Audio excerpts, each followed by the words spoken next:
Hi, my name is Chantal Stieber and I'm a professor in inorganic chemistry at Cal Poly Pomona. And the course for which I got this award was an advanced inorganic chemistry course geared towards master's students. I was interested in working at an institution where I could not only help teach students, but also teach students research methods. So what I really wanted to do with this course was offer students the opportunity to learn advanced inorganic methods that are being used actively by researchers in the community, but also give them hands-on experience with computational chemistry, which is a skill that they can take to any career afterwards. So the students learned computational methods that are being actively used by research groups throughout the world in inorganic chemistry. They learned how to use free programs to analyze their results. And the other component that I found really important was to teach students research methods. So during the course, they each designed their own research project, wrote a report in the style of a journal article, and also conducted peer review with classmates on their reports.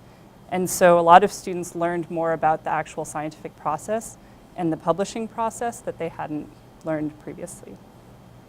So Exceed is a national supercomputing facility that is organized through the National Science Foundation.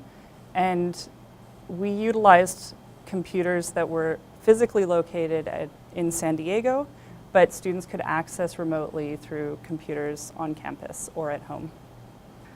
A supercomputing facility houses hundreds upon hundreds of computers so that you can consolidate computational power. So you can conduct calculations that you wouldn't be able to conduct on a personal computer or would take an unreasonable amount of time on a personal computer. So Exceed is being used by scientists all across the world in almost all scientific disciplines. In my research group, we have a grant to use Exceed resources, and there are several other groups on campus that are also starting to use Exceed resources. I use these computational methods in my research and used them during my graduate school and postdoctoral work.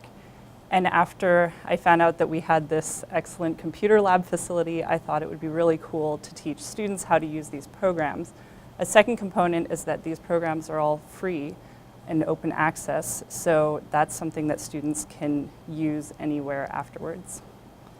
Next, I would like to take some of the things that we were able to do in this course over the course of a full quarter and turn them into smaller modules that you could, for example, incorporate it into a single day's lesson or perhaps 2 days of lecture instead of needing an entire course. In that way, I think more students would be able to access some of these techniques. I would say not to be afraid of using technology. In this case, it seemed improbable that it would be possible for students to learn these techniques over the course of a short quarter in 2 lecture classes. However, once the students realized that this is such an applicable area, they stepped up to the challenge and spent a lot of time learning how to use the resources.